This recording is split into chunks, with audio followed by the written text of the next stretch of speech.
So what's up, guys? Thank you for tuning back in for Tales from the Steelhouse. I'm here today with Chad Triplett. He is the grandson of Jasper Triplett. Jasper Triplett was a notorious moonshiner in what county? Wilkes County. Wilkes County. Arguably the moonshine capital of the world. Arguably, I think so. Well, I'm just kidding. But anyhow, he's here today to tell us a little bit about his grandfather. He also is continuing the tradition on by, he has his own moonshine called Jasper Shine, it's 101. And it's a prohibition style moonshine, which is 100% grain. There's no sugar added to it, which makes it, man, it's something else, I'm telling you. But anyhow, here's Chad Triplett. Chad, tell us a little bit about your grandfather. My grandpa, I never knew him. He died in 1958. My daddy was 10, so the only thing that I had to go by was a few pictures and stories that were told by my dad and my grandmother and my aunt and uncles. Daddy had a large family, as 9 of them total, 10 early on. One died real early, she was I think 4 or 5.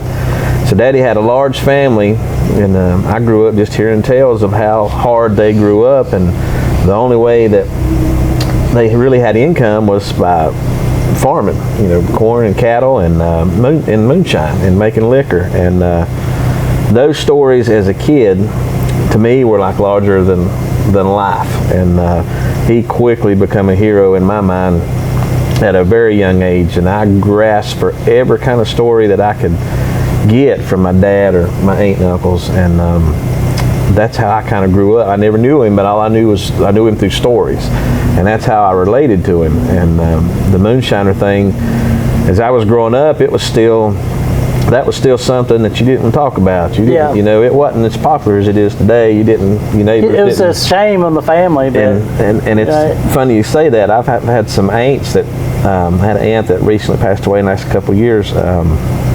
My Aunt Clara, one of the last visits I had with her, we was talking about writing music, and she said, "Now don't you write no songs about me?" And she said, I don't want nobody to know how I grew up. She was kind of embarrassed about it, and she would tell how they'd go to school and they'd be made fun of for, that's how their family made a living, was liquor, and they kind of got made fun of it. So even to this day, some of my aunts were ashamed of it, because that was what was happening when they grew up. They were just kind of made to feel that way, It's nowhere near like it is today. No, it's amazing, and it's just really so mainstream and popular now, the whole moonshining scene and everything.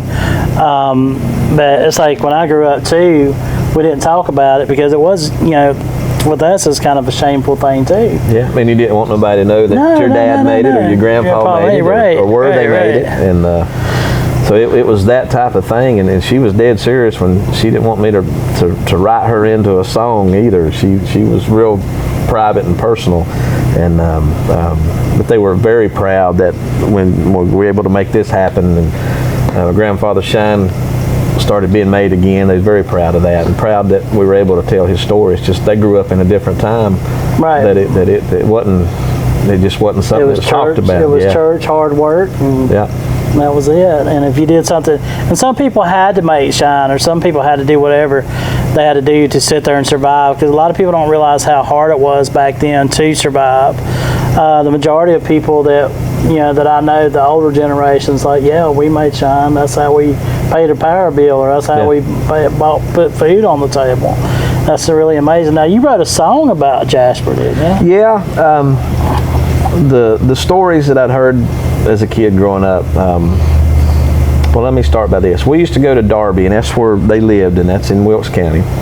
And you would go over Buffalo Mountain into Darby, and that used to be a dirt road, and it used to be straight off on the side and a narrow dirt road. It's paved now, but my dad would always tell me that he would get through this real steep part, and you're close to this, basically a gorge, and he'd say, "One of these days I'm going to put you in a barrel and roll you off that hill." And it would mortify me, and I later found out that that's what his dad used to tell him going across Buffalo Mountain. So anytime I still go across that mountain, even though it's paved now, I remember that. So those are some stories that Dad told me that his dad would kid with him about, but at 8, 9 years old, I was scared to death. I thought he was serious. But when you went to Darby, to me it was like going to another world.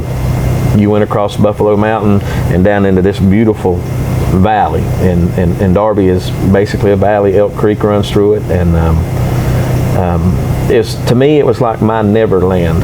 It was just like going to a different country. There was no amenities of what we got today. There was one little store in Buffalo. By the time you got to Darby, there was just nothing. They had a ball field and a civic center, and that was it. The rest, it was just very rural country. So anytime we got to go, I had a blast going, and we would go fish. Every now and then we would go just walk the property a few times, every so often. And growing up, nobody still lived there that was in my family. The property had changed hands, but my dad had always had it with the caretaker that looks over the land that lives up there, that we could go about any time. And so that's how I grew up, that way, and knowing those stories. But we never went looking for any of the moonshine steals. I just always heard the stories of how he made moonshine and how he went to prison for making them. So I've had this in my mind growing up, and I got into music after a divorce, and it was either by a dog or a guitar, and it turned out I thought that the guitar would be more cheaper than having a dog, but it wasn't. But that's how I got into music, and then I started writing songs, and I don't know if I've ever sat down and thought that I wanted to tell my grandfather's story or my family story, but I had took my youngest son, Tanner, I think he was 12 or 13, fishing at the old home place there in Darby, and we'd fished, I don't know, that morning a few hours and caught some trout, and after they quit biting, it just dawned on me that I'd always wanted to hunt for that steel, and or one of his steels. I knew he had several locations, but I never had. And I thought, well, Tanner would love this, and it was just me and him, father-son time, and I said, let's go see if we can find my granddaddy's old steel, and we did, and we went through several hollers and couldn't find it, and finally came to a place where there was a hidden little flat place, and it's not really it's a holler, but not big as what you think a holler is, and it was just in a perfect hidden location between two creeks, and we seen a barrel in the creek, and I thought, well, it's got to be close. That's got to be a barrel for making moonshine, and it had the hatchet marks in it. And if you come to South Mountain Distillery, you can see that very barrel on display. So that's how we found the steel. So I was just ecstatic we'd found it. Since a kid, that had been something I'd wanted to do and never done, and here I've got my son with me, and we find it, and we've been fishing there at the old home place. So the sense of nostalgia and the sense of that connection, feeling a connection with my grandfather, whom I never met, was just overwhelming that day. And the fact that we'd caught fish, and he had a ball, and he was getting to do something that I'd always wanted to do, and he was having fun. And at the time I was divorced, so that father-son time was very important. And it was so surreal to me that when I left that day, I knew I was going to write about it. I first thought about just writing it in a story, but then I thought, no, I want to write this in a song. So that's how the song Jasper Shine came to be, was just from that very magical day. And then to me, it was just a surreal, magical day. And I believe in fate, divine intervention, and all that good stuff. And I believe that day was fate that we were supposed to find it, and that led me to writing the family story in a song, which led me to getting his moonshine made again today, a partnership with Don and South Mountain Distilling Company. So now if you go back to when Jasper got busted, he got busted around 1940, I think they said, and Jasper was busted around 1940, did a year and a day in federal prison. If you don't know what a year and a day means, is if you do any time less than a year and a day, it was considered like state prison. But if you did a year and a day, you had to go to federal prison. And he went to federal prison in Georgia, didn't he? Yes, he went twice. The first time, like I said, 1940, was in Atlanta, and a year and a day. And while he was there, their house burnt down. And the neighbors, what neighbors they had and family members helped rebuild a house for my grandmother. So like she had a slew of kids, and the house was located very close to my great-grandfather, so they all helped her build a house, and that was the house that my dad was actually born in and that he was raised in. But the second time, don't recall the year, but he went to Chillicothe up in Ohio, and it was also for a year and a day. Federal prison. Yeah, that was the last time that he went. And the neat thing about that, I've got to hunt in Ohio a lot, and I hunted 15, 20 minutes from the prison that he was in for a year and a day. And I always, I'm a sucker for nostalgia. So, you know, things like that mean a lot to me, and it may not to anybody else, but just to know that I was deer hunting up the road where my grandfather was incarcerated for making moonshine was just like cool as hell to me. Yeah. Oh no, I totally understand. No, listen, it's like we like to walk in the footsteps of our grandfathers and our fathers, you know, and just get that whole nostalgia feel about it. It's like some of the stuff that we do. And that's what this whole Tales from the Steelhouse is about generational moonshiners, stories of old moonshiners, and that's why we're doing it. And get to talk to great people like yourself about music and moonshine and family and tradition. A lot of this stuff's getting lost now, what I'm seeing now. A lot of it's getting lost to like media and TV and stuff. And there's such a far out kind of stigma, I guess. Not really a stigma, I take that back, but it's gotten so grandiose of what they're doing now. This is totally not right. Yeah, you know, almost commercialized. Yeah. Commercialized. You can't blame them for that. But that's why we do Tales from Steelhouse. I'm so glad you came today too, and you got some pictures, and I think we're going to try to get those pictures scanned in so everybody can see them. Yeah, I've got pictures from the day. I know you probably can't see this on the camera, but the day that me and my son Tanner actually found the steel, we'd found 2 barrels that were in the creeks, and they had the hatchet marks, just like you hear the old time stories of the revenuers busting a steel sight, and this is what happened that put this site to an end. Right. It was a family member, I do believe, that had turned him in, and so they busted it and threw the barrels in the creek there, and hatchet, complete with hatchet marks, furnace. I'm just glad you found it, man. Yeah, it's a surreal thing to me, and I knew when we first came across this little finger ridge, looking down in this little flat holler, that seen the barrel in the creek, and I knew it was close. So it was in a perfect hidden place, and it's just a furnace, old time wood furnace, and built into the bank, and a lot of material was under slabs of rocks, the piping and the tin cups and an old hoe we found. Finding all that cool stuff. Yeah. So let me ask you a question. Have you ever thought about putting a steel pot back on there and a pot back on there and firing her off? Well, I thought about that. We can't do that, but I mean legally we can't do that. But it's it's tempting. I thought about it and would love to. The property's changed hands, and actually Eric Church's parents own the property and have for a number of years, and we can access it, but I would, since it's not on our land, I wouldn't want to do it just for that reason. Well, I'm just saying for nostalgia's sake, maybe they'll let us boil some water over there one day. And they probably would, yeah. My dad, when we do go back in here to visit, well, when my dad will go a lot by himself, and he'll trout fish, and he'll go up this little creek and he'll pick branch lettuce. So there's a lot of that there. I've not ate branch lettuce yet, but I need to. Well, they say if you have good branch lettuce growing across, growing down the banks and stuff, that makes good liquor. Yeah. That's the true story. And it's full. This little branch and this little creek that it flows into, is full of that in that area. That means that's good liquor making water. If y'all don't know, so if you ever heard, if you go down a creek and there's branch lettuce, it's supposed to make some of the finest white liquor you'll ever drink, and it's a good quality water, and that's the only way it'll grow. It has to be quality water for it to grow. That's wild. And where it's hidden at, the sun doesn't shine in there a whole lot during the course of a day. It doesn't really get down this holler till probably 10, 11 o'clock in the day. It's that steep of a little hidden holler in there, yeah. And ginseng grows a lot.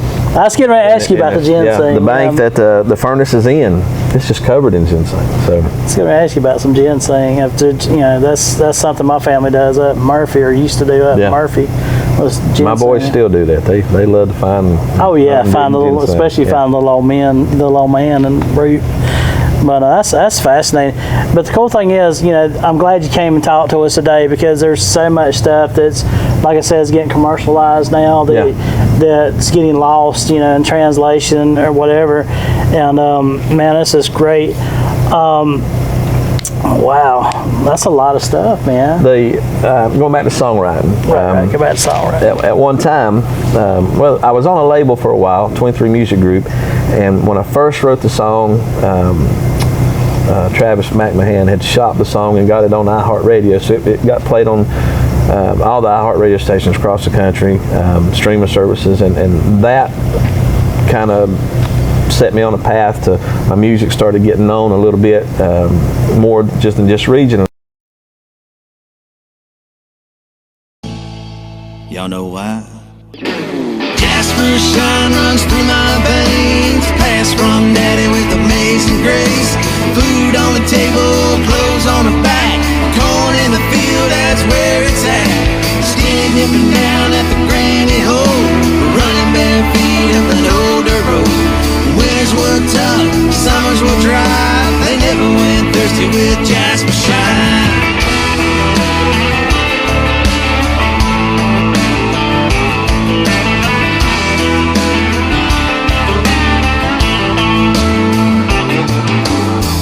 Been half a century since Jasper passed on.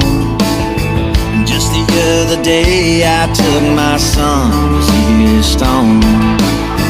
Fished Elk Creek, where he used to wait his line, and found an old holler where Jasper made his shine.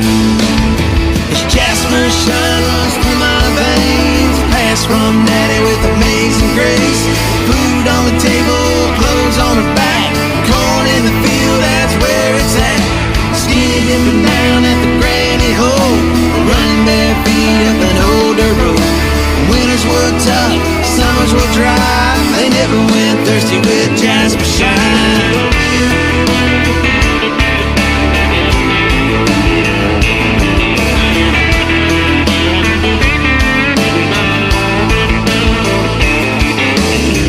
When the day comes that I'm gone, well, I hope my boys, they sing along and bring their youngins to this land where Jasper shine, make me a man. And it led to a moonshine deal with a guy up in Marion, Virginia, and I had no idea about legalized moonshine business, and he brokered this deal, and that's the first guy that made moonshine for me as Jasper Shine. Oh, you had another label. I didn't know that. And it being in Virginia, nobody really knew me or knew my family name in that area, so it didn't look like it was going to really take off. And so I went to him and told him I just didn't think it was going to work that great, so we just kind of let it go. After I can't remember, we may have tried it for about a year, and it was long about the time that I ended that, I met Don. Don had just was brick and mortar here with this distillery. It just opened up, and it wasn't long, and I cornered him and put my old sales pitch on him, and I know the song helped a lot. The song was gaining momentum at the time, and we done a handshake deal and started making Jasper shine, and here we are today. Here we are today. That's led me, music has led me to do things and see places that I never would have got to see otherwise. Open for legends like Jamie Johnson, do some things with other artists, Colt Ford. But it's also led me down this personal gratification path, and mainly with this moonshine of my grandfather's being made again. And that's such a big, important thing to me, legacy-wise, that his name is still out there, and people are still talking about him and still drinking moonshine that just like he made back in the 30s, 40s, and 50s up till he died. Right. And with that deal, that led me to progress into other things that Don helped facilitate, and that's the first thing was got to meet JB Rader off the Moonshiners show, and the next thing I know, they want me to write a song for JB, and we wrote the legend JB Rader, wrote it, and Don orchestrated a video. We done a video for it and got it out, and that was when JB's Moonshine, the Apple Crisp, the Honey Crisp Apple Moonshine, premiered here. We also debuted that song in that video. And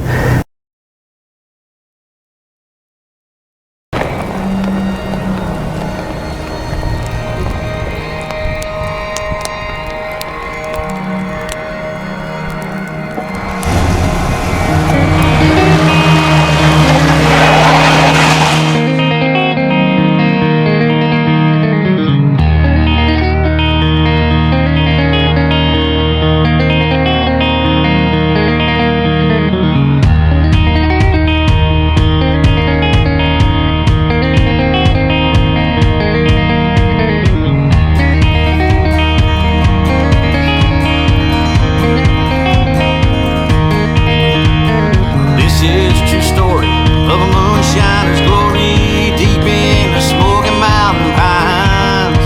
He learned it from the master, just how to run it faster and stand the test of time. Higher than an airplane, the first time I ever drank some of JB's old moonshine. That legend JB Raider, he's a moonshining savior, and he is a friend of mine. He'd say, take a drink with a mouth of me, close your eyes and feel the breeze. Got the revenuers and the devil too, all chasing you. Pour your brew, you're running hard in the night. Motor's fine, it'll be alright. There's a woman who's built for speed, whispering, boy, come to me and take a drink. Take a drink, I'll take a drink with me. Now he ain't ever been caught, and he ain't ever been bought. He's the last of his kind. You can smell it in the night when the fog rolls just right. That apple crisp moonshine, the shiner say, take a drink with a mouth of me, close your eyes and let it breathe. Got the revenuers and the devil too, all chasing you. For your brew, you're running hard in the night. Motor's fine, it'll be alright. There's a woman who's built for speed, whispering, boy, come to me and take a drink. Take a drink, I'll take a drink with me.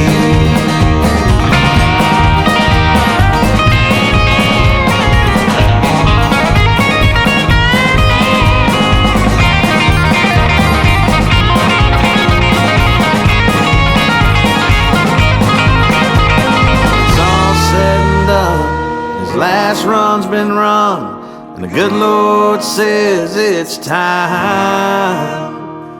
They'll come from near and far just to raise a mason jar full of JB Raiders moonshine. And the people say, take a drink with a mouth and me, close your eyes and feel the breeze. Got the revenuers and the devil too, all chasing you. For your brew, you're running hard in the night. Motor's fine, it'll be alright. There's a woman who's built for speed, whispering, boy, come to me and take a drink. Take a drink, I'll take a drink with me. She said, take a drink, Lord, take a drink with a mountain in me. Take a drink, I'll take a drink, Lord, take a drink with JB and me. Take a drink, take a drink, take a drink with me.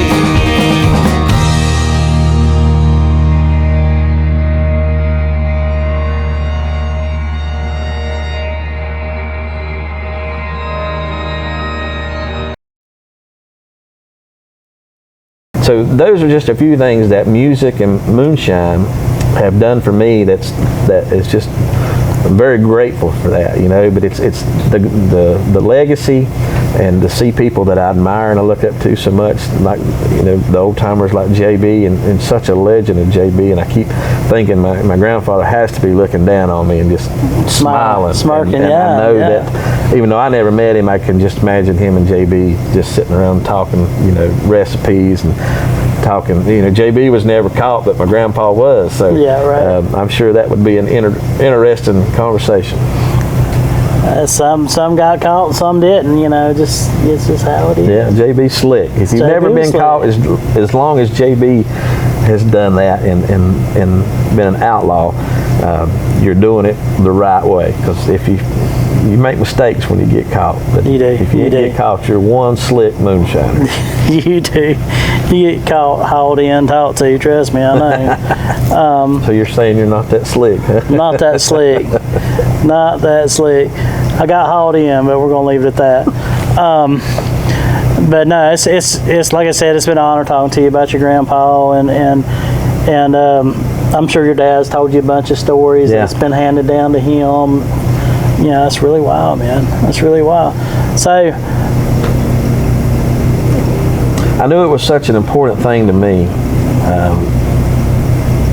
When I wrote the song, I wrote it from a point I had seen how much my Jasper had meant to my dad, even though he died when my dad was 10.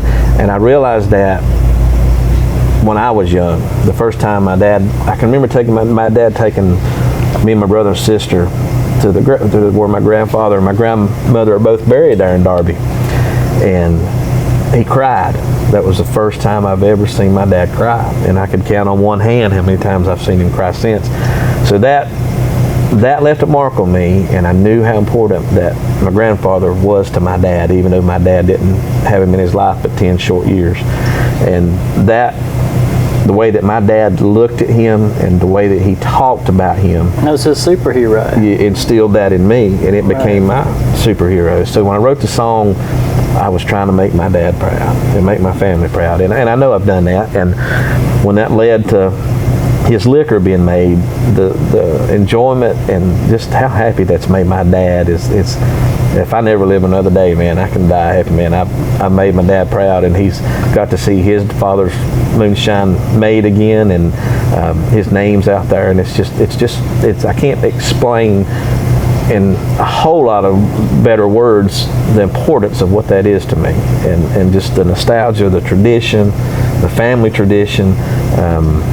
It's just a big deal for me, and that's, like I said, if I died tomorrow, I can die happy, because that's a big deal from where I come from. Family is a big deal. And just the importance of seeing what it was to my dad, and the reverence that my dad holds for his dad. I knew it from a younger age, but as you grow, to me, it just became more and more important. I've held on to little things that were my granddad's. Like I've got a 1903 juice harp. Some people call them Jew's harp, but it's the little twang. I played it on the record and on the video for Jasper Shine, and that was my grandfather's.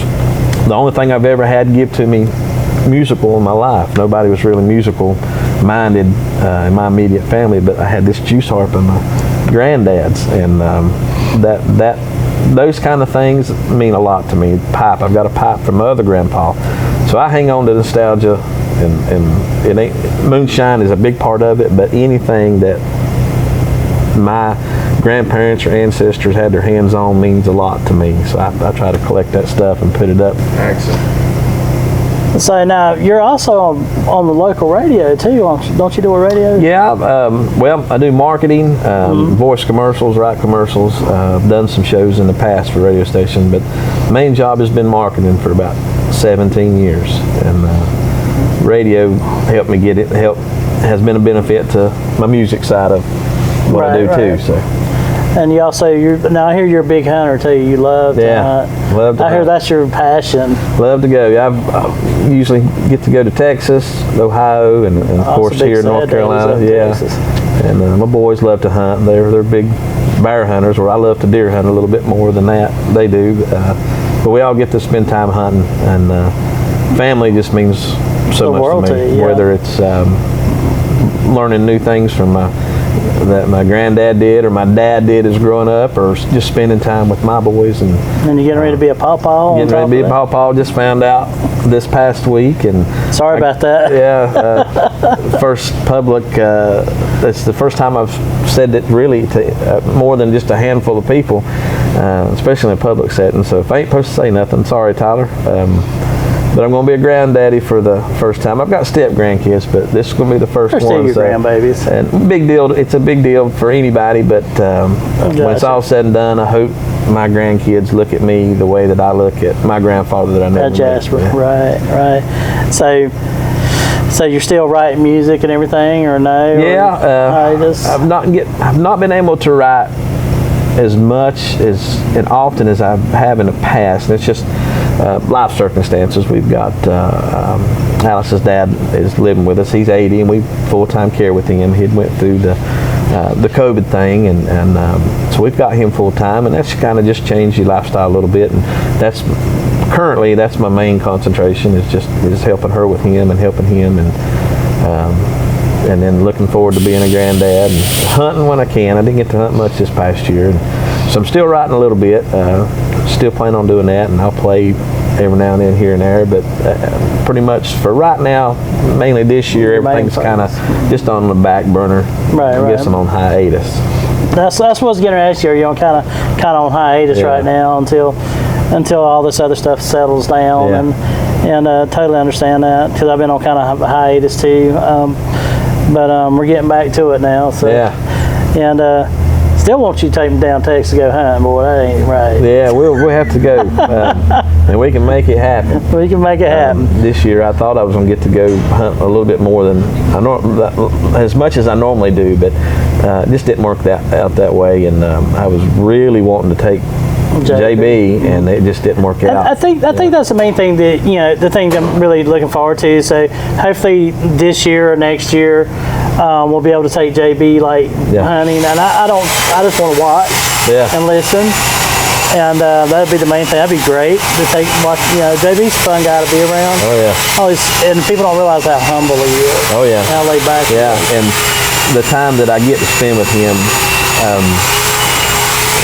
It's funny to say this, but I almost kind of look at JB as like a grandfather figure to me, since I never knew mine, and I imagine that my grandfather was probably a lot like what JB, his personality is. It's funny how JB does that to people, and he's just like, he's that grandfather figure, and I don't think JB's ever met an enemy. No. I think he's met a person he doesn't like. But back to Jasper though, I'm sure a lot of people are going to enjoy this whole segment of Tales from the Steelhouse, and maybe we'll have you come back again. Maybe you and I'll interview somebody. Yeah. Most definitely, and that would be great. So moving forward, I hope everybody enjoyed this sequence today. I hope everybody enjoyed Tales from the Steelhouse today, and if you got any ideas of somebody to sit there and for us to interview, it has to be a traditional moonshiner, it has to be a legacy moonshiner, or somebody that wants to talk about their family that has legitimately been in moonshining. Just sit there, comment, let us know, hit the like button, and notification, and share. So thank you guys, we're out. Thank you, Chad, for coming. Thank you for having me. Oh yeah, man, we had a great time. So next time, check in for Tales from Steelhouse. I know we're kind of erratic on how we sit there and put these out, but we try to sit there and come up with good content. So we're out of here. We're out of here.